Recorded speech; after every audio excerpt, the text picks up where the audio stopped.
today we're welcoming Silvia Stöber. Hi, Silvia. Silvia is journalist, a very famous journalist who has been working since 13 years now in South Caucasus and has been working as reporter and then as investigative journalist for Tagesschau, ARD TV in Germany. Welcome. Hello. Thank you for having me. No, thank you for coming. Thank you for finding time. I know you're always very busy. And I also have to say that, you are the expert on South Caucasus. There are not many, or there are many who claim it, but I think that, as far as I was following your, career, your reporting, you have been reporting on this region quite for a long time. Silvia, let's start. I want to have a conversation with you and with experts, with journalists, politicians, from Azerbaijan, from Germany, and from the West at large, because I have a feeling like there is a lot of there are things that are clear, but then there is also a lot of miscommunication, and there is, I think, mismanagement of expectations from both sides and from various groups on both sides. Let's start with unpacking a very hot topic, I would say now in Germany, in German politics, the connection to Azerbaijan and the corruption scandals in Germany. It has been, I'm reading news in Germany for, last 20 years. I've never seen as much reporting and as much kind of connecting Azerbaijan to corruption and scandals in Germany as it happened within last, months or two, where you had these CDU-CSU politician scandals regarding their corruption internally in Germany, but there were also some of them were connected, with Azerbaijani connection. And I wanted to ask you a question: is this coincidence? Is this part of some of German internal political struggle? Was it kind of sometimes, medias, they organize for a very long time investigations, and then within a month or two, they just, publish it one after another.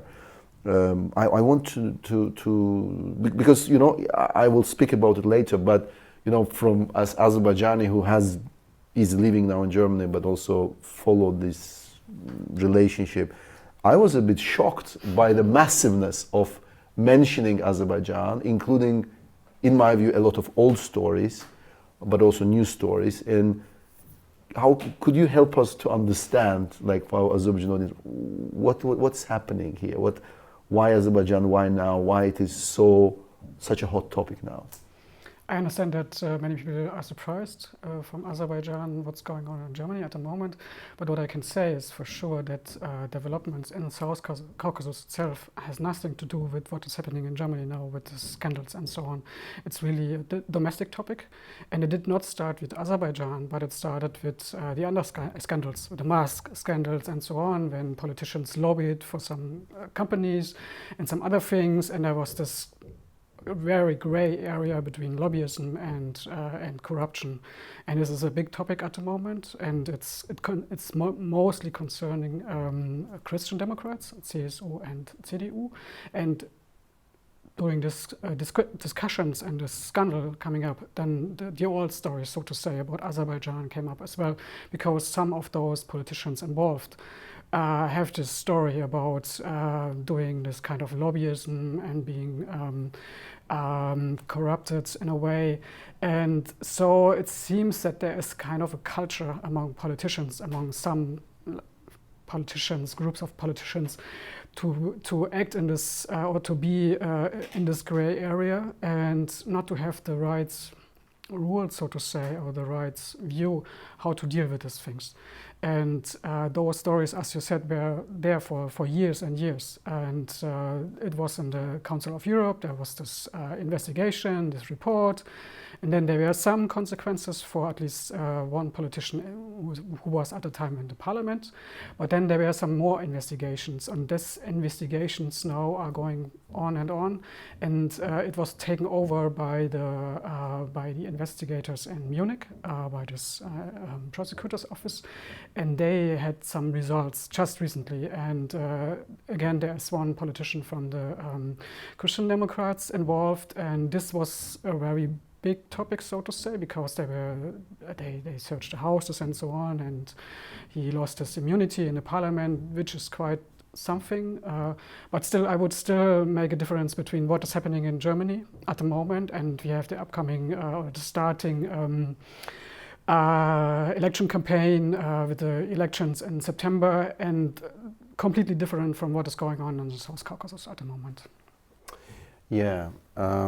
So regarding some of the stories. So if we go, let's go a little bit into detail of these stories. So there was, there are kind of in all these stories, I always see the element of corruption, but then there is also the element of that Azerbaijan or Azerbaijan government is making a propaganda, and and I was wondering, I was just looking at where is Azerbaijan propaganda happens, like if we talk about media, and with the Hauptmann, so the accusation, as accusation goes, so he received money to and publish something in his local newspaper in Tübingen.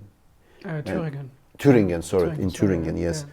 Correct. And then there was another investigation that Vice Germany did. Mm-hmm. It was about Berlin TV. Mm-hmm. And I had a question, coming from the area where we are talking about, Russian propaganda, Chinese propaganda.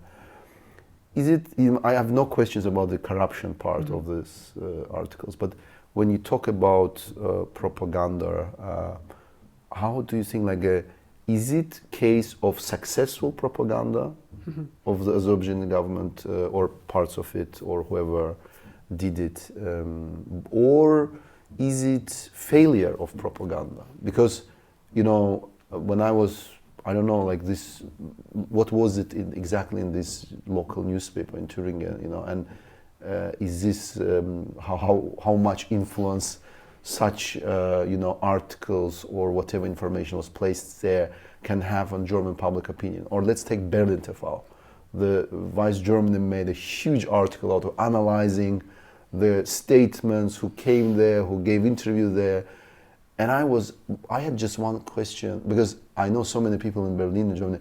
I don't know anyone, including Azerbaijanis, who is watching Berlin TV. Mm-hmm. So is this, for you, is this successful propaganda case, or is this a failure of propaganda? Because if I read from German media, I have a feeling, like recently there was article in FATS that Azerbaijan was put in the, between Russia and China, these are three governments which are trying, so I think it was quite flattering for some in Baku maybe to be seen in this comparison. And don't you see a little bit of exaggeration here?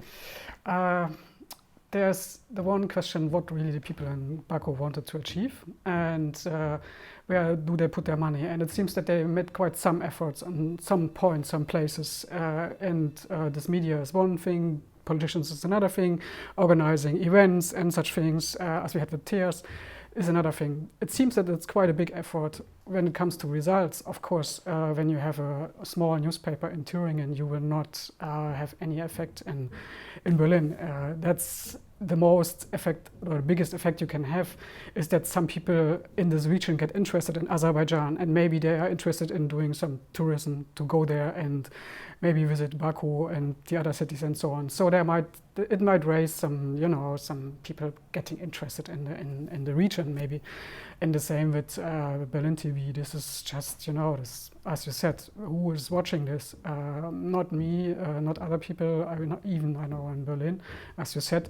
The other thing is maybe, and we had this with other cases, that it's more meant to have an impact in Azerbaijan itself. That, as we had this with other stories, that there is quotes, and there is this famous Berlin TV station, which is interviewing... But is it famous? Like, what is Berlin TV? Like, tell me as a journalist. It's not at all famous, but still there so might how be... many can we find out how many people watch it actually in Berlin?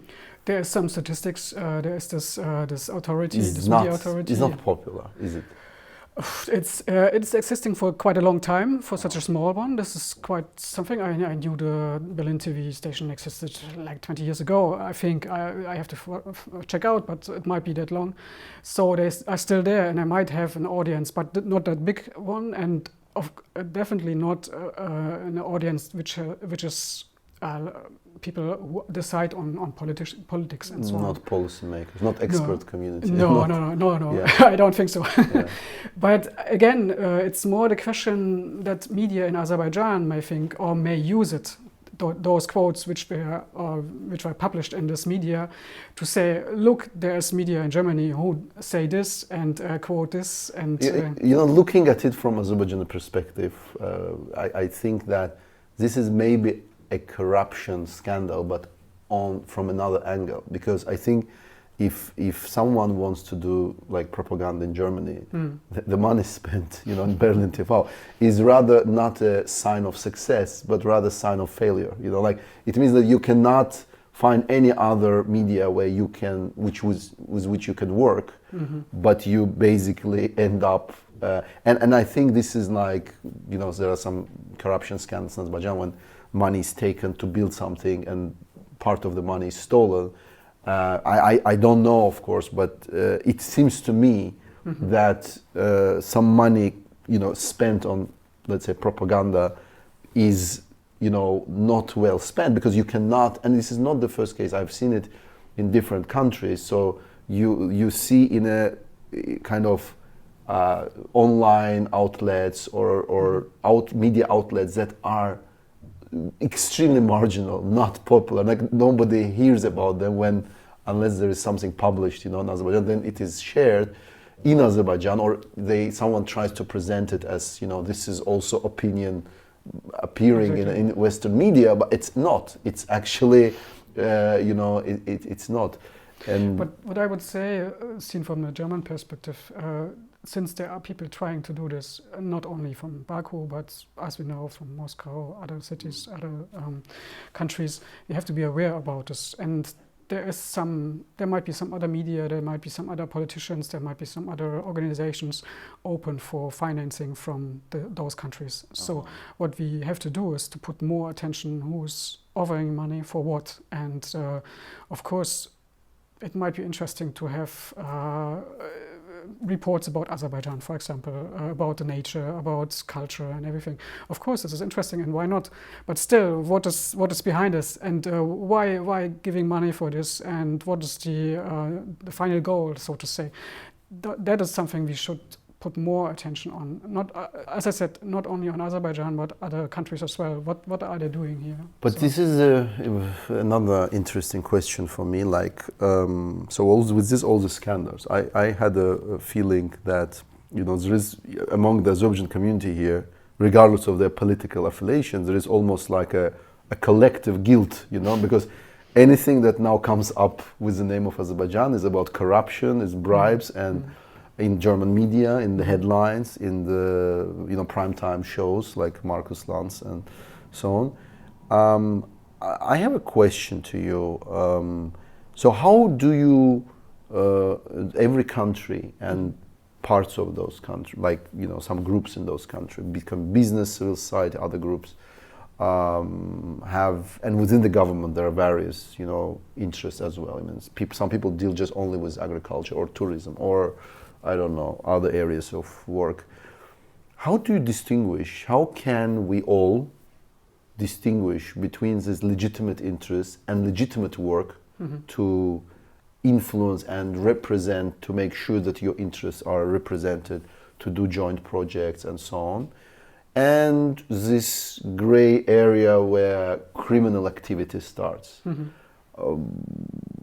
can you legally differentiate it, or is this the line that goes more on, it's more ethical line? Like, what would you say, how as a journalist you would distinguish between some legitimate, authentic, genuine projects that are good for development of, let's say, Azerbaijani, German or European cooperation relationships, with something that deserves more involvement of German police? It's quite difficult to say because, again, it's this grey area, and there are not enough laws in Germany, not strict enough laws to distinguish, especially for politicians, between just lobbyism and between corruption. And this is a big discussion at the moment in Germany, that there should be more transparency, for example, that organizations who want to do lobbyism in Berlin, for example, they should subscribe to a list, and also it should be public which politicians they talk to, so that for everyone is clear there was this talk with someone from Azerbaijan, with this politician. There is no such law at the moment. There is such law in the US. You have to register yourself if you are trying to influence, especially as a foreigner or foreign. Yeah, exactly. But and not in Germany. It's called Lobby Register in German, and it was just created. There was a long discussions for years about it, and it was just now that they decided to have it. But we have it also in Brussels, but it's not complete, so to say. There is not enough rules, so that not everything becomes public. Only parts of it, so you can, so to say, hide some of those things which are done behind closed doors, for example. So this is one thing that should be more clear for everyone, so that it becomes more a difference between real lobbyism and, for example, Georgia is a case where they did lots of lobbyism in Washington, in Berlin, and so on, in Brussels. And they were quite successful with their charm and everything, and with their goal to be more or pro-Western, more Western-oriented, closer to the EU, closer to NATO, and so on. And they did a lot of things, and it was more or less welcomed. But it is also the same question. And then the next question starts, should people get invited and paid for their trips, for example, to Baku? The same, it's not only for politicians, it's the same for other people, experts, for journalists. And I remember that, for example, TIAS invited journalists also to come to Baku, and the paid. Yeah, I've seen you reshared the invitation. Yeah, but that was a talk, and it was quite interesting to have this talk because you should not only say no, but sometimes it's good to talk to people, but not. I would not go to Baku with a paid trip from Baku. So I want to remain independent. So I want to travel there on my own, and I want to do my research or my investigations as I do it in every other country. So the governments, they invite. I know that the Azerbaijani government, Armenian government, they do invite. Or lobby organizations, they do invite journalists to, on a tour, I know Armenians do it a lot and Azerbaijanis have done it a lot. So do you think journalists shouldn't accept it? Like is this not legal issue, but it could be ethical issue? Even if those governments or lobby groups says, we don't want from you anything in return, because I think that's what they say. That's what they mostly say, and the same is, for example, with Georgia. There were some trips organized by the government, and there are definitely, or for sure, many other countries who offer such trips for journalists. And of course, it's very interesting and to get to go to the country. And it's not always easy to go, for example, to Azerbaijan and so on. So one thing is to have a paid trip, like travel costs. The next thing is when they offer talks with ministers, with refugees, with IDPs, to visit some places. Sometimes there is no other way to get this appointments. Then, okay, that's fine for me. If they don't want to have anything in return, yeah, exactly this. So this is okay for me, and it's also okay to get invited to a dinner, for example. And it's the same for politicians. There's you can have, or you can get a present for €10. It's some rules like this, but still you have to think about the ethical question: how far can you go? How far? How many times? How many How many times? times? With whom do you want to talk? Can you organize it in another way, and so on? So this is always the question, and of course.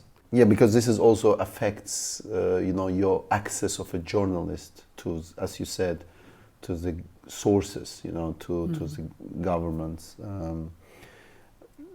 Let's go back a little bit again to these articles. There are so many articles there. I would go into details of everyone, but there was one article that attracted my attention, and I've seen you posted it on Twitter too. It was Vice Germany's, again, and another investigation by Vice Germany. They have been quite active researching and investigating on Azerbaijani connections. And there was an article about interns in German Bundestag. So this program exists since, if I'm not mistaken, 2008. And so it's about 12 years the program exists. And there were many interns from Azerbaijan who have been part of this program. When you read this article, the headline talks for itself. It talks about the army of Aliyev's interns, and it's quite a statement. It's quite a statement which created a lot of backlash in Azerbaijani social media, because I have seen, for example, Azerbaijani interns who, some of them, live here, some of them live in Azerbaijan.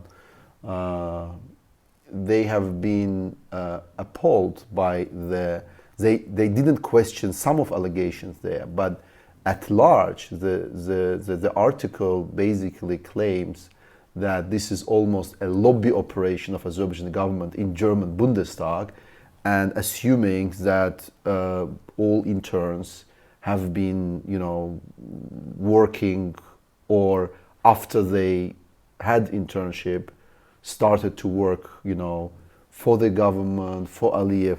And there have been people on, I've read these vivid discussions who consider themselves as opposition-minded, or independent, consider themselves as independent, claim that 60-70% of interns who were there were actually either independent or opposition-minded.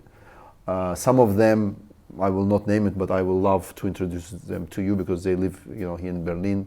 If they want to speak publicly about this, and I think they will, because they are talking about now, considering even suing the Vice Germany, because that allegation is kind of, we're coming again to this kind of the thing that these allegations, this kind of Azerbaijan bashing is becoming so massive that everyone who has to do with Azerbaijan becomes a target. This article is a perfect case to show that, if the article would make allegation about one or two interns, but the entire headline and how it was presented basically casts a shadow on reputation of every Azerbaijani intern who was in Bundestag.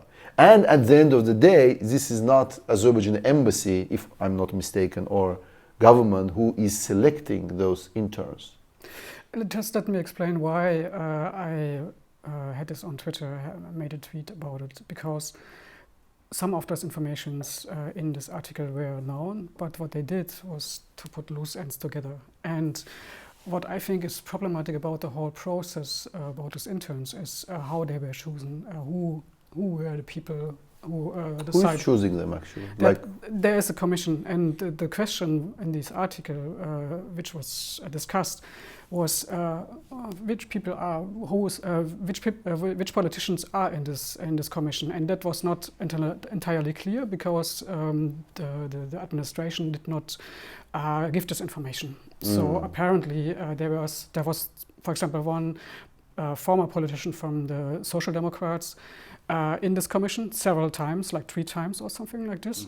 And he was close to Azerbaijan, not Azerbaijan as a whole, but to the government in Azerbaijan. So he was I don't know whether he was really corrupted. I don't know, but somehow he was close to the government.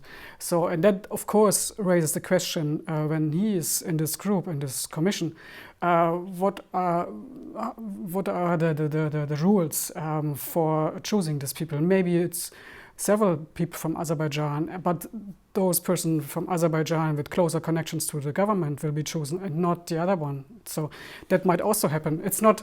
No, but obviously, from what I have seen in social media discussions, and there are like individuals who are outraged now because they are put in a box. They are now, they work in some German companies. So their reputation, just because they were intern there, they're presented now as some kind of, agents of some government, or as having certain political views, when actually, in fact, they have the opposite political views. So I don't know, like these allegations and this article was not, how should I put it mildly, like it was not deep enough. It didn't, I think from my point of view that the work has not been done well. I mean, there were some facts that, they could legitimately reveal and talk about, but on the other hand, like putting this label on all interns, and there have been since 2008 so many interns, and again, this brings me to another question or issue, which actually I mentioned, that where in such an atmosphere, I think if I would be honestly a German politician or a journalist, or doesn't matter in my field, what I have to do with Azerbaijan after so much and in such massive, kind of media attack, I would rather not want to be involved in any project that deals with Azerbaijan, because how you differentiate then, and I think there is some politicians when they make statements about human rights and elections, okay, this is quite easy to understand. But then there are, I think, many others who are interested in tourism or in other areas or in cooperation, in agriculture, in cultural sphere. So how do you distinguish? We're coming, and these kind of articles specifically about interns, because there are so many interns that are not working for government or have never worked for government, are not planning to work for government, do not have good views about government in Azerbaijan, are labeled in a certain way. So where do we go from here? Because I feel this is what I call miscommunication, misunderstanding, because I don't think maybe Vice Germany, or some journalists don't want to do that, but maybe it's just convenient to do that because it's a now trendy topic in Germany. So, because of CDU-CSU politicians coming up parliamentary elections. So where do we go from? Because I think a lot of people and projects and potential cooperation could be just stopped, or people would just not want to get involved because of this atmosphere, no? Or do I see something wrong here? I understand what you mean, and that it might be that there are some stereotypes. And I did not write this article in Vice, so I know you didn't. No, I said so you just shared. Yeah, I just shared. But and I've read it. Again, it's what I would say about this article, just shortly, is that it puts together some information, and then you get this picture. But they don't say that every intern was close to the government. That is, as far as I understand this article. No. From headline. No, but Aliyev's Armee in Bundestag. But still, I wouldn't say. Okay, this headline is. You can see that way. Most of people actually know that from media. They read headlines. They don't even go deep in the article. Yeah, that's of course one of the big problems. Again, but I still would say that this article does not say that every intern was involved in this kind of thing. And of course no. Again, yeah, but that's what the article also says. But still, it's not in the headline. You have to read the whole article, which is quite long. What I would propose. Read the entire article, and the impression is quite clear. But it's, and not my impression, but the impression of interns who are actually angry now at West Germany. Yeah, would be good to have another article by Weiss as a follow-up, so to say, to talk to some of those That former would be great. interns. I think that would be great. And to have and to find more people who would speak about their views and how they got involved and how they became interns and so on. And yeah, in a way you are right. It's quite easy to say the whole country of Azerbaijan is corrupt, and but this is one of the results of this kind of propaganda or lobbyism. This is backlash. Yeah, it's that's what I'm saying. I don't think it's a successful propaganda. I think it's a, it's a failure of propaganda, I would say. Yeah, exactly. And it started already many years ago when we had the Eurovision Song Contest, for example, and it was meant to be like a very big, nice event in Baku with all the singers and all those nice things. But in the end, there were more reports about the human rights situation in Azerbaijan than about the nice place of Azerbaijan. Yeah, but because it was a campaign. Yeah, there was a campaign. The human rights organizations, exactly. They kind of used this event. Yeah, exactly. So I'm not saying there were no legitimate concerns, but that's why, because I know what was happening back then, from inside. Like now, I'm not inside of German politics or media, but the massiveness of it, I just see two reasons. Either there are some political forces who are interested in this because it's convenient, like to just attack Mao Zedong, just using what is there legitimately, and then bringing up all old stories which have not been in headlines, in not so massively all over German media, but now the old stories. Gerald Knaus, our friend, who I think he has not been in German media in prime show. I have not seen him talking about caviar diplomacy in prime shows in Germany.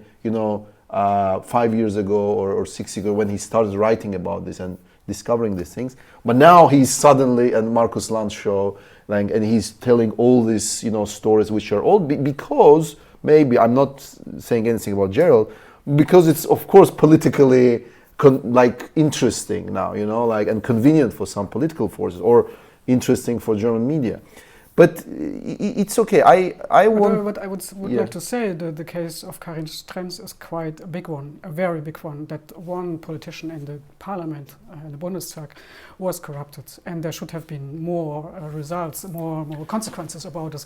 So Gerald Knaus should have been in this show before. Longer. But he wasn't. He wasn't. But now what is good about the whole story is that now we have to talk about it and we have the discussion and how it should be changed. And the other point I would like to make about lobbyism and disinformation and propaganda, you cannot be successful in the long run, in the long way, when you have at-home problems. When the situation is not good, then you will not be successful with lobbyism. The same in the case of Georgia, Saakashvili was really really trying to present a good picture of. He was very good at propaganda. He was the best. He was the best what Caucasus ever delivered. Yeah, but still, in the last 30 years. Still, it did not last. In the end, people found out and realized that the situation in Georgia itself was not that good. And when he was not re-elected, and his party was not re-elected in 2012. Many people realized that the situation is not that democratic as it was promoted, so to say. So my guess is that you can put as much money into lobbyism as you want, but as long as the situation in your home, at home, is not okay, you will not be successful abroad. You mentioned that some laws are ambiguous here in Germany. I wanted to talk about, because at the end of the day, there are people who give bribes and there are people who take bribes. Of course. So we have, and then there is a framework enabling it. Mm-hmm. And I always, asked myself a question. So these offshore zones, how is it possible they exist? And it's mostly US or some European countries which enable also such jurisdiction where stolen money from some countries is brought to and kept in, parked, and where the money laundering is happening, and then these basically companies from some islands, they send money to accounts of politicians against which there are now investigations in Germany, which are still not jailed. I think the only person who, in connection with this, who suffered the consequence was, I think, Luca Volonté, right? And it's still, the decision has been made that he's sentenced and he's now appealing against it, but I think it's, in the process. My question is, do not Western countries actually legally and politically enable this global system where offshore zones actually can exist? Why do they exist? Because it's not just about corruption, money laundering, it's also about tax evasion. So a lot of money of a lot of rich people is just hidden there. A lot of murky deals are made there. So this is enabled. And I want to know your opinion about why does it exist, how it impacts, the cases with covert diplomacy we had, and then also why does it take so long to punish people, let's say in Germany or in the European Union, who actually give and take bribes? Like where is the solution for all this? Let's leave now Azerbaijan aside. Let's now focus on West, on Germany, on. The biggest part about investigative reporting and what, for example, Transparency International does is exactly about that point, that so many countries, most of the countries in the Western Hemisphere, so to say, are the enablers of this kind of lobbyism, corruption, money laundering, and so on. And for years and years, and it's this kind of offshore companies which are needed for this money laundering and those things. They exist since the 60s, as far as I remember. And there were some reasons why it was created. It was not only tax evasion, but mostly tax evasion, I would say. And this is quite convenient for many, many companies, politicians, and so on. And this existed before this kind of corruption started from those Western countries, from those Eastern countries like Russia, like Azerbaijan. Exactly. So the Russia, Azerbaijan look here like small fishes. No. I wouldn't say that because what the biggest problem is that, for example, the case of Russia, which is even bigger than, of course, Azerbaijan with the money, the oligarchs taking the money out of the country, using the resources for their own purposes. Parking it in the West. Living there, being even citizens. Like London is, Londongrad is one of those names they gave to London because it's so famous for those oligarchs living there and so on and so on. So this is a topic for years and years already. But what is interesting that now that, for example, in the United States and with the elections in 2016 and Trump and so on and influence taking, they understood that this is kind of a strategic corruption, that it's not only after decades. It took them decades to understand. But now they see it's a security problem, because with money you can buy politicians, you can buy moods, you can influence the politics in the United States. And what they did in the end of the last year is to change those rules for this companies. You have to name the real owner for every company in the United States. So all those shell companies, they should now change. And this was the result because politicians understood that it's dangerous to have this open channel, so to say, for money coming in the country, which can be used for political purposes. And which you don't know, like Edward Lindner got 60,000 euro on his account from Briefkastenfirma. Yeah, exactly. Why German law wouldn't prohibit receiving money from Briefkastenfirma? Because you basically don't know where the roots of this money really goes. Yeah, the thing is, in Germany, I think politicians did not realize it when it happened, like the Lindner case is some years ago already. But now, step by step, and with the elections, the last elections, when there was influence taking, or at least a little bit, and now they more and more realize how dangerous this is, and that there should be done something, and should the rules, the laws should be changed. But still, there is much more reporting needed, investigative reporting.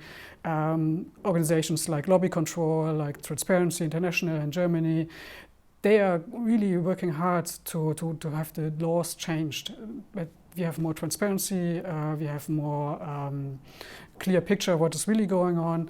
And one big point is that politicians themselves have to decide on the laws which concern them.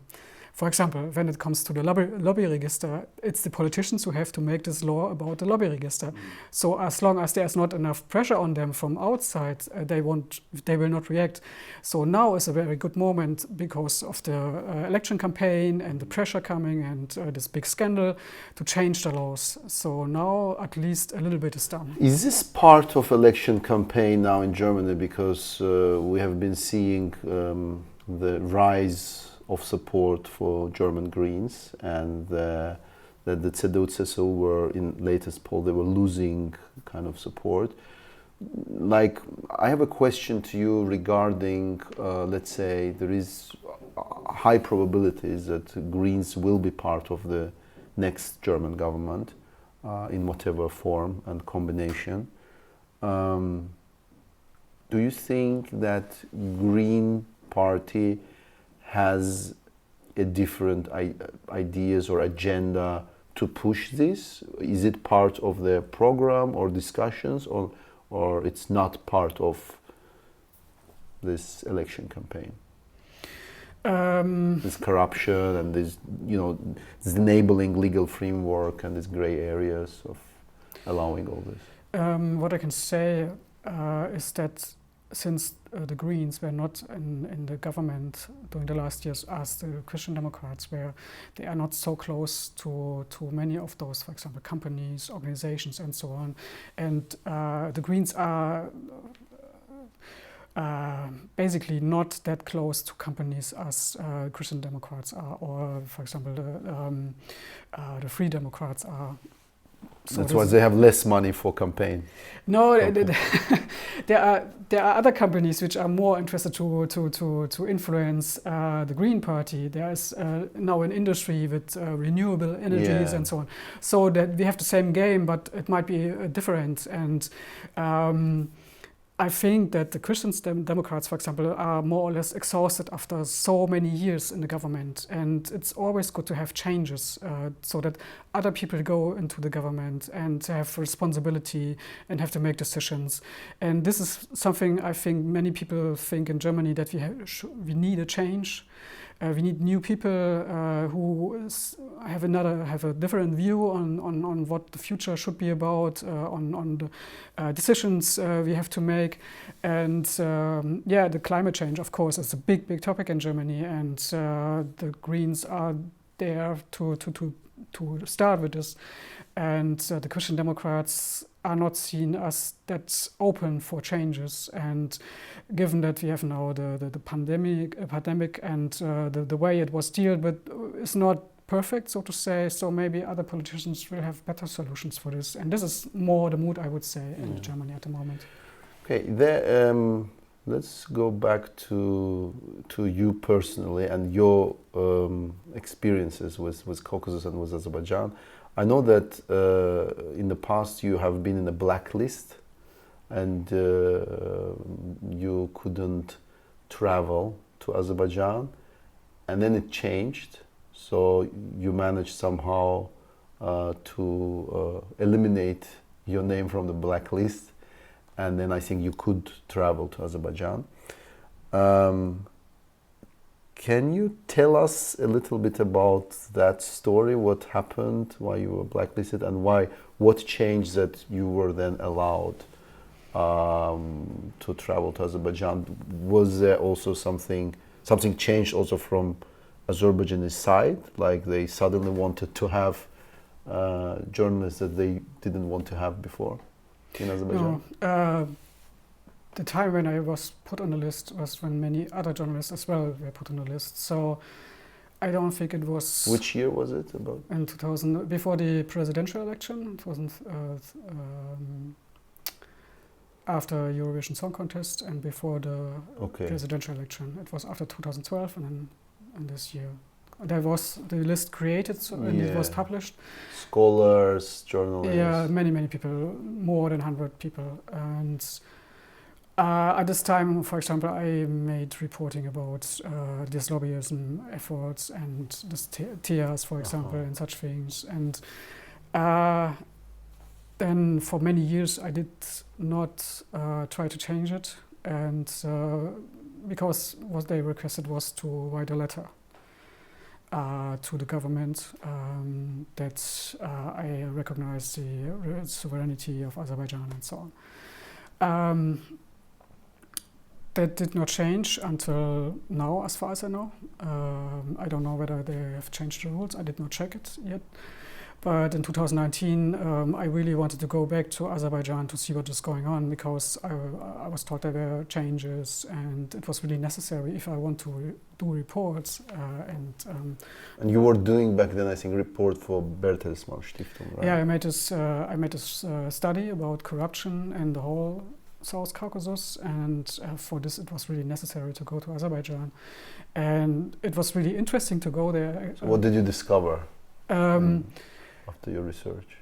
That was shortly before the elections, before the parliamentary elections in January 2020. There was some hope among people that things would change on the political side, and many people enthusiastic, hoping for a mandate, for example, and such things. That was the mood, and also, which was interesting, the things that really have changed about corruption fighting and on the petty corruption level, and this new offices like this Asan and Dost, and I went there and visited it and spoke to those. So what did Asan and Dost change in terms of fighting petty corruption? You talk to many people probably. And yeah, for example, if you want to get the driver's license, people told me that some years ago you needed to wait for a year, and you had to bribe the people, and even when you were waiting in the line, to be in the beginning of the line, you had to pay for this, and for everything you had to pay, and you had to wait for months and months. And this has changed. So you go to this Asan office and you get your number. You give your documents. It's only 2 documents. Before it was like 10 documents. Now it's 2 or 3. I don't know, but something I remember correctly. Maybe it was 3.